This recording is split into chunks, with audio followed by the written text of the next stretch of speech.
Lesson 8. Children, Emotions and Self-Awareness.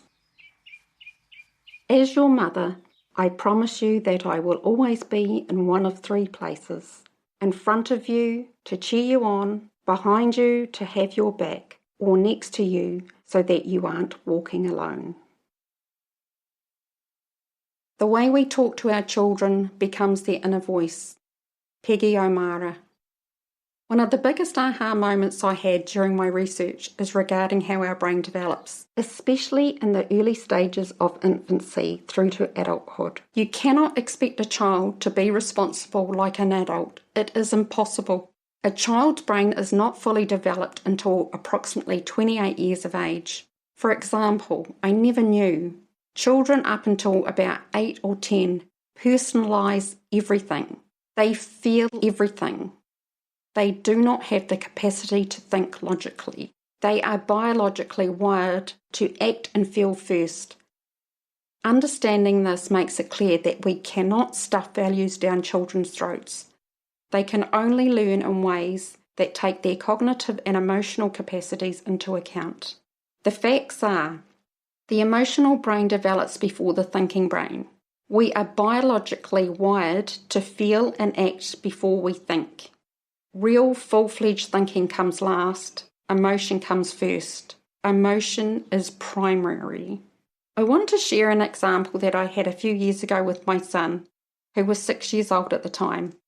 It was the school holidays and he asked me if we could go to the store and buy another transformer to go with his toy collection. I said, "I'm sorry son, I don't have enough money left to do that. We will have to save up for that." His answer was simple. "Yes you can, Mum. You just need to go to the machine in the wall, put your card in, and the money will come out." If only that were true. He didn't understand that you have to have money in your bank account first for it to come out of this machine. Another example of this is that around the age of 8, children start to figure out that there must be more than one Santa and start to question, is he real or is he dressed up? How can he be in the store down the road and now he is walking towards me up the street? The little brains are going 100 miles an hour. We can appreciate that knowledge and technology about the human body is becoming more and more available than what was available to our parents' generation. And it's fascinating to learn about how the brain develops and what other important organs do in order to keep us alive. But what is equally important is understanding that how we feel and think and the relationships we have growing up have an integral part in our overall well-being. If what was done in the past did not serve us well or was outright damaging, we need to identify this. We need to stop going with the flow and challenge the attitude of, well, that's always the way we've done it. Why? So we don't carry any unnecessary pain onto the next generation. We should always be willing to learn and improve our own life and the lives of others. Imagine this. It was only 100 years ago that doctors were going from a dead corpse to delivering a baby without washing their hands or changing their garments. Unfathomable, isn't it? What was the result? Perfectly healthy babies and mothers were dying of puerperal fever, commonly known as childbed fever, and it was a mystery to them. After some research, a Dr. Semmelweis hypothesized that there were pieces of corpse that students were getting on their hands and that these particles would get inside the woman who would then develop the disease and die. Once hand washing with a chlorine solution was introduced, the death rates dramatically reduced. The sad news about this new discovery was that all of the previous deaths were preventable. If they only knew that all it took was to wash their hands and change their garments before they went to the next patient. We need to learn that every mistake, every failure is an opportunity to be better and to learn. The question is, are you willing to learn or go with the status quo? Our children rely on us in every aspect of their life for survival. Isn't it only right that we give them the best start in life that we know that will be advantageous to them? Sometimes as parents, we forget to treat our children with respect. What do I mean by that? I mean treat them with dignity, patience and kindness. Remember, They are experiencing something new every day, and their brain is trying to catalogue all their new experiences. Their beliefs about their environment and themselves are reflected to them in our behaviour and our eyes. Our children are like a blank tape. Everything we teach them, show them, and tell them, they in turn take on. Be the adult you want your child to grow up to be. For a child to have a sense of identity, they need to have good modelling, and they need to be free to be a child, to do what children do, play, explore, express their feelings and emotions, be guided by the parent with patience and understanding, be able to ask questions, to check things out, to know that there is someone to count on, to have their parents' time and attention, to know that they will not be abandoned for being themselves, to be able to say no. To be able to say no is a boundary. It is being able to speak your truth. It is not being mean. It is not being disobedient. It is a protection. I was taught, if you can't say anything nice, don't say anything at all, or never say no to an adult. This sets a child up to have no boundaries and can allow adult predators to take advantage of our innocent child. We have to help our children understand this. As Dr. Seuss says, be who you are and say what you feel, because those who mind don't matter, and those that matter don't mind. When these needs are neglected, children lose a sense of their own personal value. Again, our children learn with their feelings and their emotions. One of the emotions that was forbidden to many of us was anger, because it was considered to be sinful or bad. Anger is an emotion that is often confused with behaviour, like hitting, screaming, or swearing. They are behaviours, they are not emotions.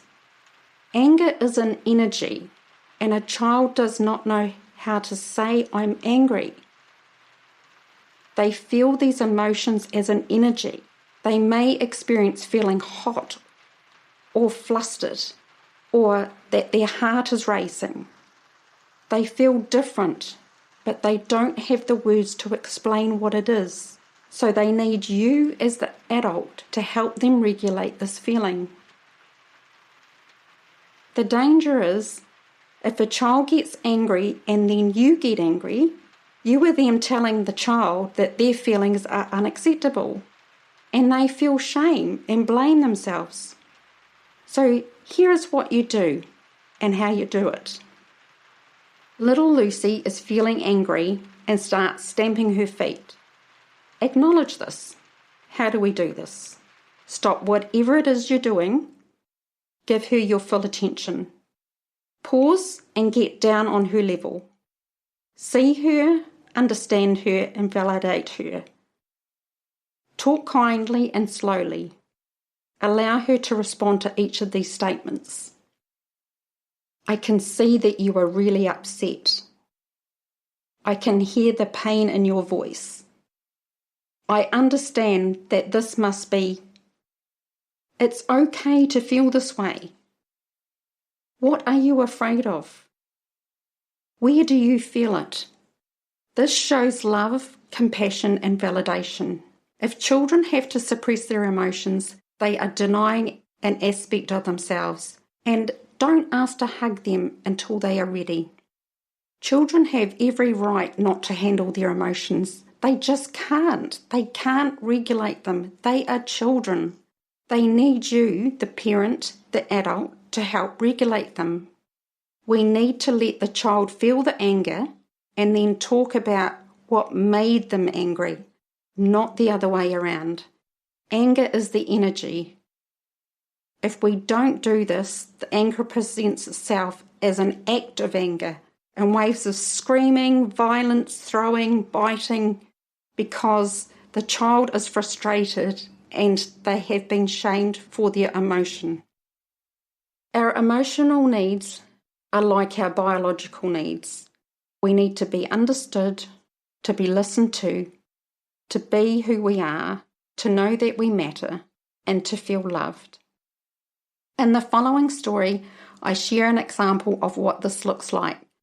Names have been changed to protect identities. It was a Sunday afternoon, and John was at his father-in-law's with his wife and 10-year-old twins, Roddy and Brett, for a Sunday lunch. John's father-in-law thought it was funny to make fun of his grandson's Roddy's new haircut. He kept baiting his grandson about the style of it.